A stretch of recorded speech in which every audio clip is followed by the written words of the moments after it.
வாங்கி வைக்கா. பேசாம சாப்பிட. அண்ணனே சாப்பிடுறாருல. நீ வை, இல்லனா எனக்கு வேணாம். இவ வைக்க கூடாது. அண்ணா, எனக்கு ஒரு முக்கியமான வேலை இருக்கு, மறந்தே போச்சுண்ணே. நான் போயிட்டு வந்து சாப்பிட்றேண்ணே. என்ன முக்கியமான வேலை? உட்காந்து சாப்பிட்டு போ. இல்லண்ணே, அவசரமா மில்லுக்கு போகணுண்ணே, அதான். நீ ஏன் சாப்பிடாம போறேன்னு எனக்கு தெரியாது. ஆனா உனக்கும் உன் பொண்டாட்டிக்கு என்னடா பிரச்சனை?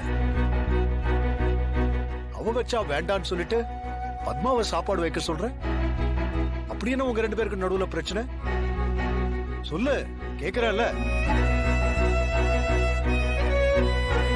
உங்க சண்டையெல்லாம் உள்ள ரூம்ல வச்சுக்கங்க. இப்படி பொது வழியில வரும்போது அதெல்லாம் வெளிக்காட்டிக்க வேண்டிய அவசியம் இல்லை. ஏன் உன் பொண்டாட்டி வச்சா சாப்பாடு உனக்கு இறங்காதா?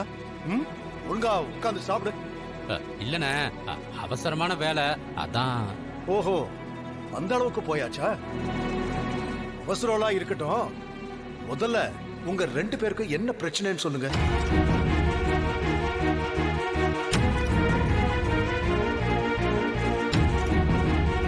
பெரியப்பா,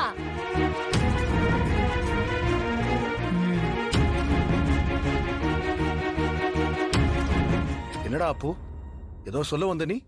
பெரியப்பா, இன்னைக்கு பத்மா அத்தை வச்ச சாம்பார் ரொம்ப நல்லா இருக்கு. அதான் நிறைய ஊத்தி சாப்பிடுங்கன்னு சொல்ல வந்தேன்.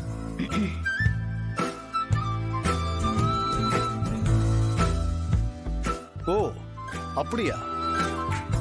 சரி, உங்க அம்மாவுக்கும் அப்பாவுக்கும் என்னடா பிரச்சனை?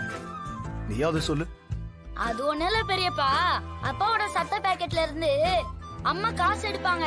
அது விஷயமா அடிக்கடி சண்டை போட்டுப்பாங்க. அதுக்கப்புறம் சாயங்காலமா பேசிப்பாங்க. பாத்தியா, உங்க புள்ளையே உங்களை பத்தி எப்படி பேசுறான்னு? இந்த லட்சணத்துல குடும்பம் நடத்துறீங்க. உட்கார்ந்து சாப்பிடுறா. இல்லண்ணே, உண்மையிலேயே அவசரமான வேலை இருக்குண்ணே.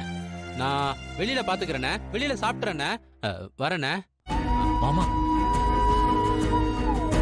என்ன பார்வதி, என்னாச்சு அவனுக்கு? எனக்கு எதுவும் தெரியாது மாமா.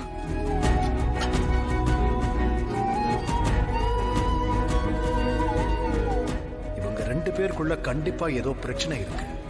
எத்தனை நாளைக்கு அதை என்கிட்ட இருந்து மறைக்க முடியும்? என்னைக்கா இருந்தாலும் ஒரு நாள் தெரிஞ்சுதானே தீரும்.